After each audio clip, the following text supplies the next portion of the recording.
কে সত্য কে মিথ্যে কি আছে বাংলাদেশ দলের টি-20 বিশ্বকাপ ভাগ্যে।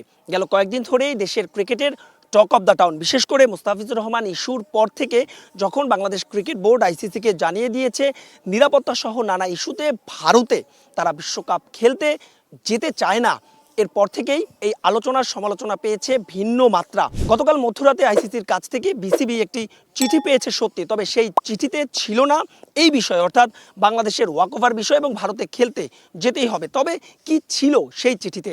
বিসিবি দাবি করছে যেহেতু নিরাপত্তার বিষয় তারা জানিয়েছে, সেই চিঠিতে ছিল বাংলাদেশ ক্রিকেট বোর্ড ক্রিকেটারদের কি ধরনের নিরাপত্তা চায়। তবে শুধুমাত্র এখানে ক্রিকেটারদের ইস্যুই নয়, জানেন যে বিশ্বকাপ যেহেতু পাশের দেশ ভারতে অনুষ্ঠিত হচ্ছে, ভারত এবং শ্রীলঙ্কায়, যেহেতু বাংলাদেশের সব ম্যাচগুলো পূর্বের সূচি অনুসারে ভারতে হওয়ার কথা, সেখানে প্রচুর সংখ্যক গণমাধ্যম কর্মী যাবে, সমর্থকরা যাবে, সব কিছু নিয়ে বাংলাদেশ ক্রিকেট বোর্ডের ভাবনা কি সেটাই নাকি আইসিসি জানতে চেয়েছে নিরাপত্তা ইস্যুতে।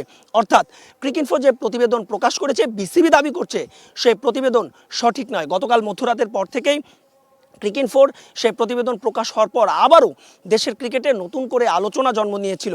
তবে সেই প্রতিবেদন যদি পুরোপুরি সঠিক না হয়, তবে বলাই যায় টাইগার সমর্থকরা কিছুটা হলেও স্বস্তি পেতে পারে।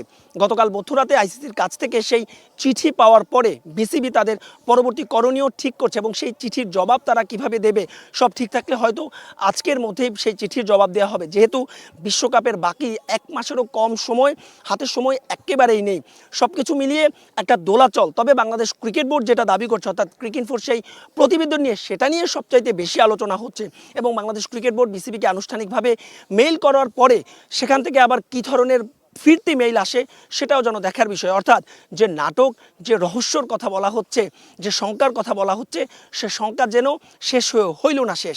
একটু পেছনে ফিরতে চাই। 2024 সালে বাংলাদেশের রাজনৈতিক পট পরিবর্তনের পরে ভারতের সঙ্গে রাজনৈতিক কূটনৈতিক নানা ইস্যুতেই সম্পর্ক একেবারে তলানিতে, এবং সেই কফিনে যেন শেষ পেরেকটি ঠুকে দেয় মুস্তাফিজুর রহমান ইস্যু। যখন কেকেআর থেকে বিসিসিআই মুস্তাফিজুর রহমানকে ছেড়ে দিতে বলে, এরপরে সে আলোচনা সমালোচনা পায় ভিন্ন মাত্রা। বাংলাদেশ ক্রিকেট বোর্ড একেবারে জানিয়ে দেয় যে ভারতে তারা খেলতে যেতে রাজি নয়। এখানে বেশ কয়েকটি বিষয় রয়েছে, শুধুমাত্র ক্রিকেটারদের নিরাপত্তা নেই, কিছুক্ষণ আগে যেটা বলছিলাম গণমাধ্যম কর্মী, সমর্থক, সবার নিরাপত্তা সেই ইস্যুটি রয়েছে।